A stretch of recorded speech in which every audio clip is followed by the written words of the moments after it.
Hello and welcome. In this video, we're going to take another look at our fundamentals demo, and specifically, we're going to focus on how to validate some information that is passed by the user on the command line to our application.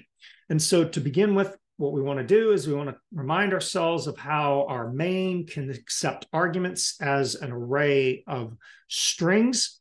The idea is that we wouldn't want to parse that array of strings, looking at the individual values and see if it meets our requirements.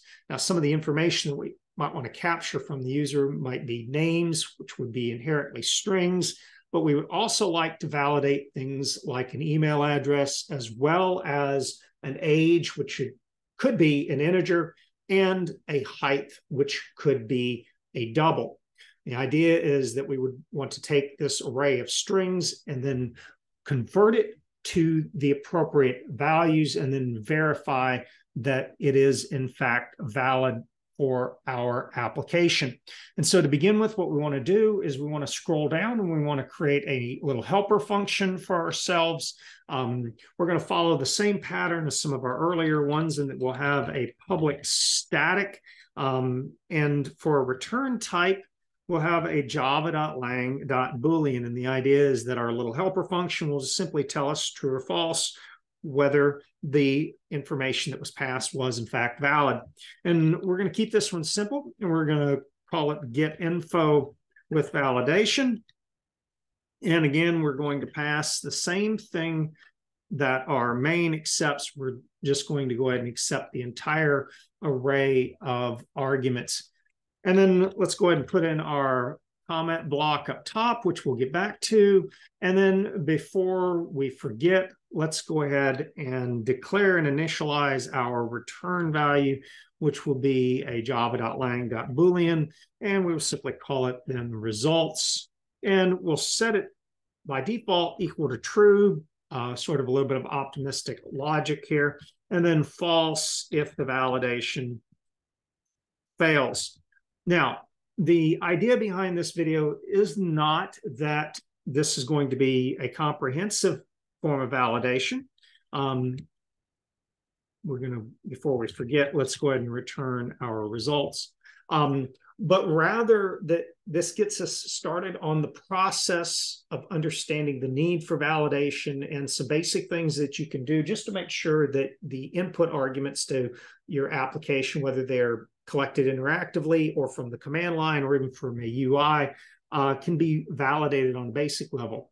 We'll take a further look at these later on when we start looking at regular expressions. But in this case, what we want to do is we want to just collect some basic information from the user. We're going to keep with strings for some of it. So we'll do a string first name. And I tell you what, just to be clear here, we're going to do our java.lang.string. And then we will initialize them to the default values, in this case, double quotes, and then java.lang.string of our last name. Again, a zero length string. We're going to do a Blazor ID or an email address. And we're going to come back in just a second to see what that is going to look like. We also want to do a java.lang.integer, and we'll reserve this one for the age. We're going to set to a default value of 0, and then a java.lang.double, and that is going to be a height equal to 0.0. Now, before we go any further, let's talk about what some of this validation is going to look like. And to begin with, we're going to assume that the first name is greater than 0 characters. And specifically, then we could also put a maximum length on it. We could check to see if it has symbols in it. Again, numeric characters, but we're going to leave that part for later on. We're just going to assume that it has to be greater than 0, as well as the last name. And then for a little bit of variety here, this has to be greater than 0 and must contain an ampersand, or we're going to be a little more specific here, ampersand uab.edu. Again, what we're going to do is we're simply going to use my Blazor ID email address in case you want to contact me.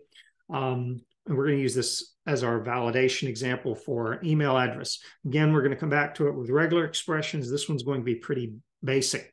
For the integer value for age, we're going to say that it must be greater than 0 or less than 123. And if you're curious as to where I'm getting that from, we encourage you to look up the world's longest lived person.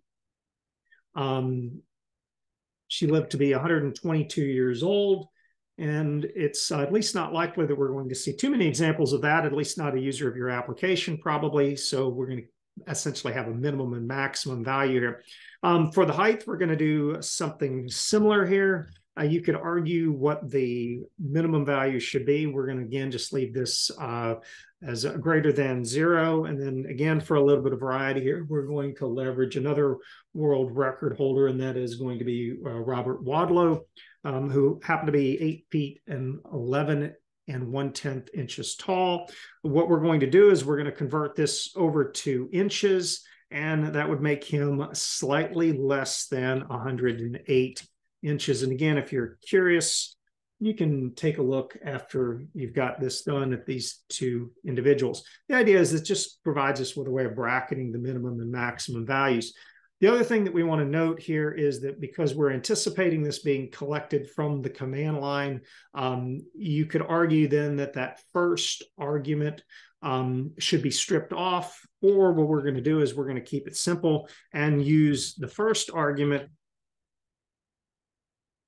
as the switch. Now we'll see how that is done from the command line in our main, but basically what we want to do is we want to leverage then the remaining arguments, in other words, argument 1, 2, 3, 4, 5, for a total of 6 arguments.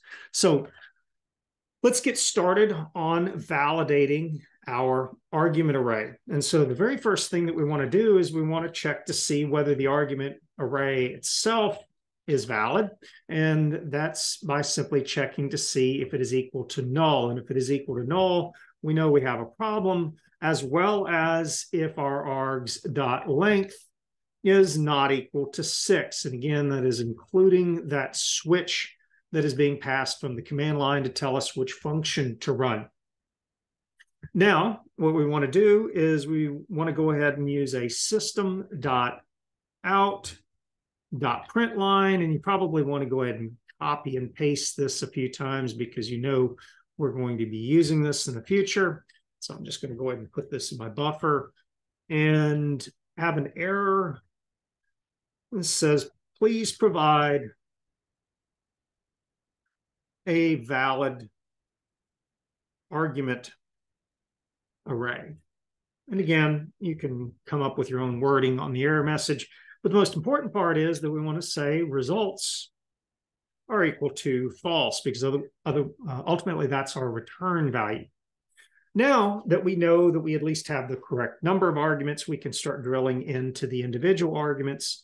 And just like with the args array itself, we want to go ahead and make sure that the individual arguments themselves are, in fact, not equal to null. And if they are, then we want to flag them as being an error. But then we can also drill down into the individual arguments because of the short-circuiting nature of the Java OR. We now know here that our arg square bracket 1 is, in fact, not null. And so we can now do things like check the length. And remember that we said that we were going to do some basic validation here and that it was greater than 0. And so what we want to do is we simply want to check to see if it is equal to 0, because if the user has passed a 0 length argument, which I'll show you how that can be done in just a second, then we want to flag then the user. And in this case, it's just another system.out.println with an error that says, please provide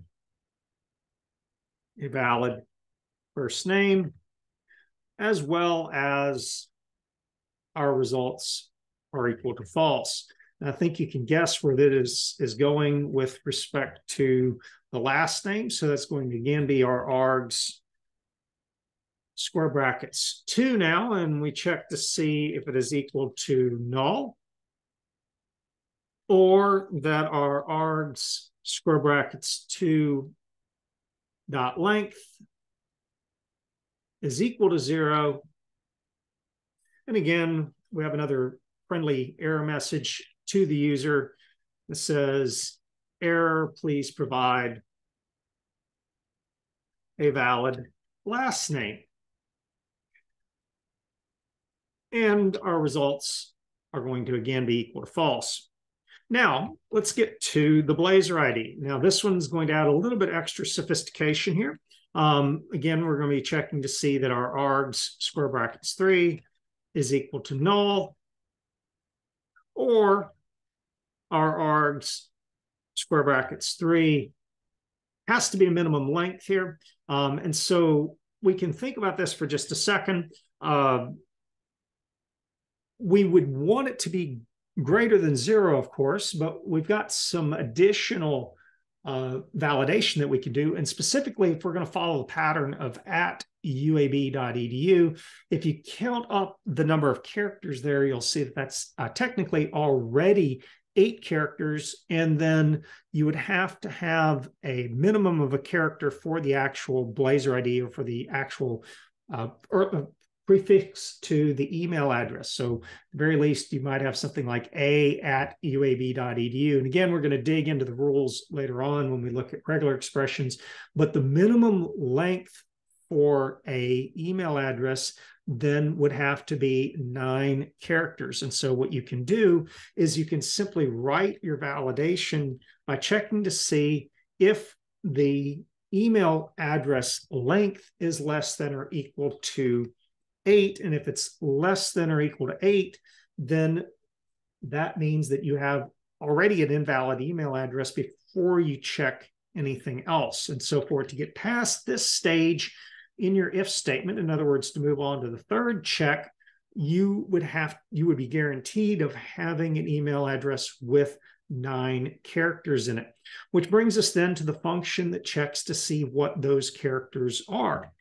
In this case, what we're going to use is we're going to leverage one of the built-in functions in Java, the contains function. And the contains function, you'll notice, returns true if the string contains an S, or false otherwise. And at this point, what we can do is we can just simply check to see that it has @uab.edu in it. And again, this is going to be a little bit unusual if you haven't seen this before. We actually want to check to see if that is false, because if it is false, that means that we have an error. And in this case, it's going to be error, please provide a valid email address. And then again, our results are going to be equal to false. Now, for our remaining arguments, we're going to have to keep it fairly straightforward. And to begin with, we're going to check to see that our args square brackets 4 is in fact not null by checking to see that it is null. And then what we want to do is we want to now check to see that we have a minimum length for that argument. And again, what we're going to do is we're just going to simply check to see if it is equal to 0. And then again, another system.out.println.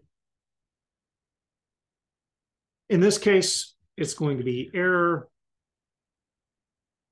Please provide a valid age, followed by, again, a results equal to false. And then one last else if. As a matter of fact, you could probably justify just simply copying and pasting the previous one and changing the arg index to 5. And instead of please providing a valid age, please provide a valid height. And then finally, we're down here at our else. Now, before we proceed, we want to think about what does it mean to have gotten to the else? Well, that means that all of the fields have survived basic validation, except though we need to take a better look at our age and height. Well, why? Well, you got to keep in mind they were passed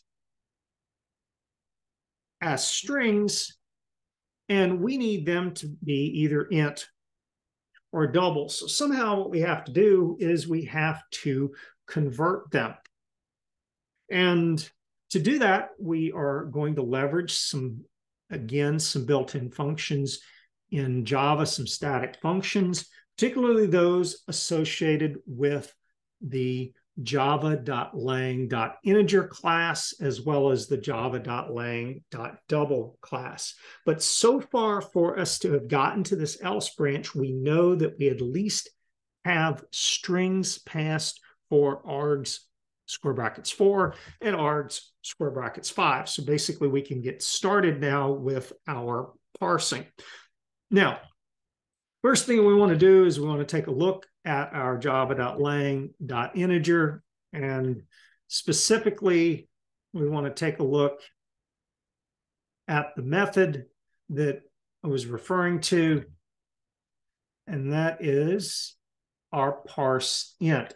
Now, our parseInt is interesting because it throws an exception. It's not something that we've seen too much of yet.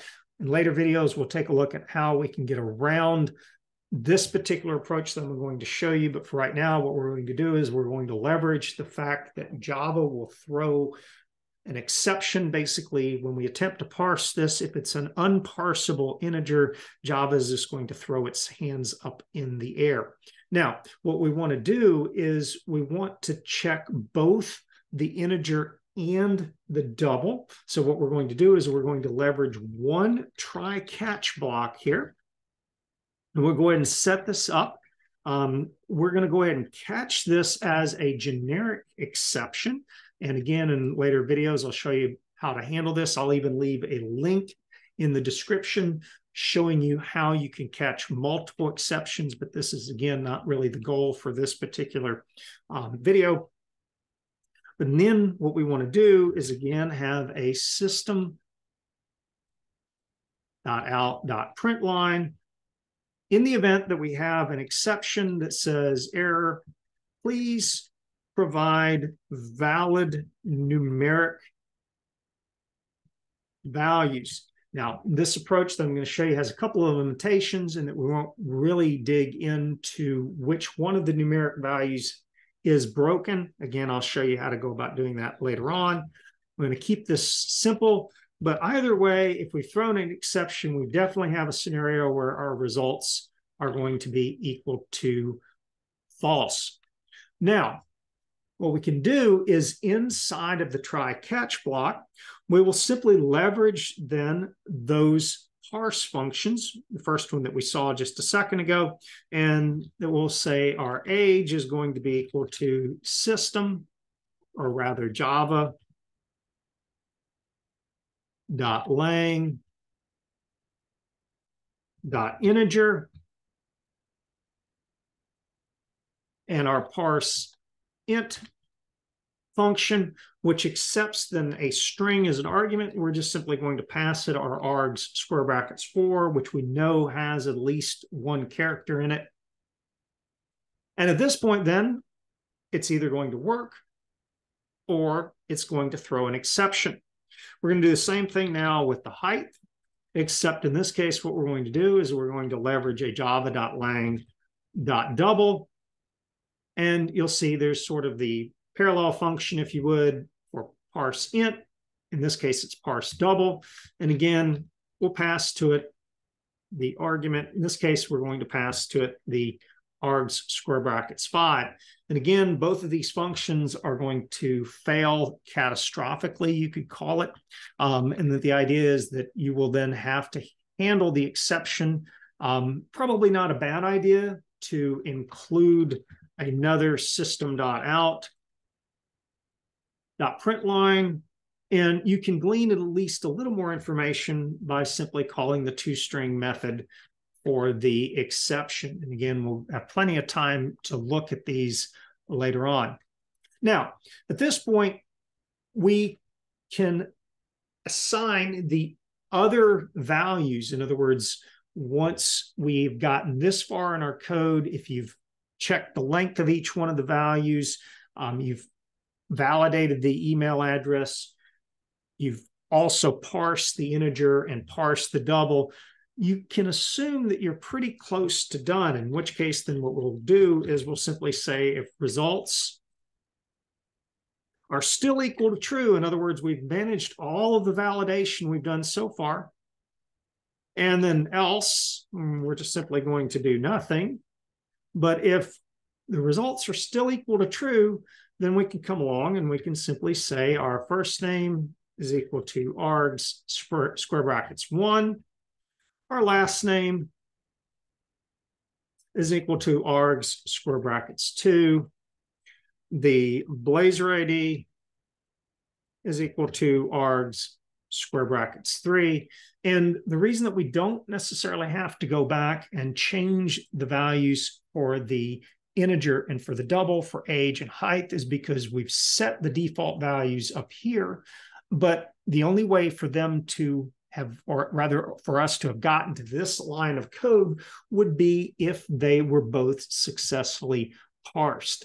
Now, I think at this point, you can probably see there are some minor tweaks that we could do. We could decide, for instance, should we be able to have a partially parsed information? In other words, maybe just first name and last name and maybe not the other fields. But again, we'll talk about that in later videos. For right now, what we want to do is recognize that the only way for us to have gotten to this block of code is if all of the arguments passed our validation tests, in which case then we simply return true, or if something failed in any of these blocks of code, checking the arguments or the try catch handled an exception, then that simply means that our results were false, in which case we failed somewhere in our validation. So let's go back up to our main and let's go ahead and give this a try. And so what we're going to do is we'll go and put this one fairly high up in the list here so that we can see it early on, and then we can move it around later on. But what we want to do is we simply want to check to see, using another else if our args.length is in fact equal to 6, which meant that we have the switch as well as the additional 5 arguments that we're going to pass to our function. And we want to check to see that args square bracket 0, again, equals ignore case, much like we've done in our earlier examples. And we'll just use the pattern then that we started earlier on with the function name, and we'll call this one GetInfoWithValidation. And if that is equal to true, then we know that we can call our little helper function. Again, let's make sure that we don't have mismatched parentheses here. May have one too many.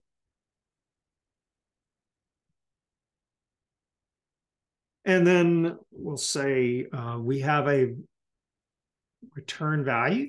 So let's go ahead and capture it. Again, in this particular case, this is going to be a java.lang.boolean. And I'm going to name this one a little weird here. I'm going to say return as Boolean because we might find ourselves in a situation where we'll need another return later on. And we'll simply specify here return as Boolean is equal to our GetInfoWithValidation. And we're going to pass it the original args array that was passed to main. And then what we can do then is we can have another system.out.println. And we'll simply specify the return and then whatever the value is for the return as Boolean. And I think we're pretty much ready to test this. So let's go ahead and build it. And if we don't have any errors, we should get a successful build. And let's go ahead and come over to our command window. You'll see that I'm already in my classes folder for this particular project. And so we can do a Java, and we'll call our EE333.FundamentalsDemo. And ultimately, we need to improve our help. We may do that right at the end of this video, but let's go ahead and pass our GetInfoWithValidation, assuming that we've spelled everything correctly. We should still get the help, but then we need to pass the additional information or the additional arguments, including my email address, my age, and my height. And then if we hit enter, you'll see that it validated all of those arguments. And to prove to yourself that it is in fact working, let's damage one of these. In other words, let's mistype the email address. And you'll see that sure enough, not only did it return false, but it says, please provide a valid email address. And let's go back and try a few others here. Again, we'll just see how many different ways we can break this. How about if I pass the letter B for the age? Good, that fails. And then we'll pass the letter C for the height. And then the other one that we want to do is let's take one of my names here, my first name or my last name, and we'll just convert it into empty set of quotes. And you'll see that we end up with the wrong argument count. So again, we've got a number of different ways now that we can validate this. In this case, it failed at the argument count itself. So we're not really going to be able to check the length other than to check to make sure that it can handle a single letter. And sure enough, it will. So again, there's some validation in main by virtue of how we're handling our switches, but then there's some additional validation inside our function. And so before we forget, let's come down here to our main and, come down to our help. And let's make sure to update our help.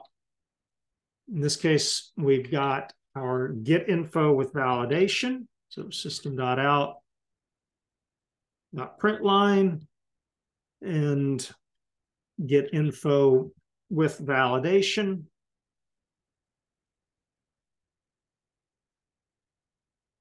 And we'll just put in the example that we just did, Gregory Myers, gmyers@uab.edu, my age, and my height. Again, this is going to demonstrate basic validation. As I mentioned earlier in the video, this is not meant to be comprehensive validation. We'll actually come back to that in a later video. A little bit of cleanup for our help. And at this point, we can probably consider this particular example finished. So let me quickly update our help, build it one last time. And let's just check to see that our help looks nice. And there we go. So as always, hopefully you found this video useful. If you've got any questions, comments, or concerns, don't hesitate to reach out to me. And thank you for watching.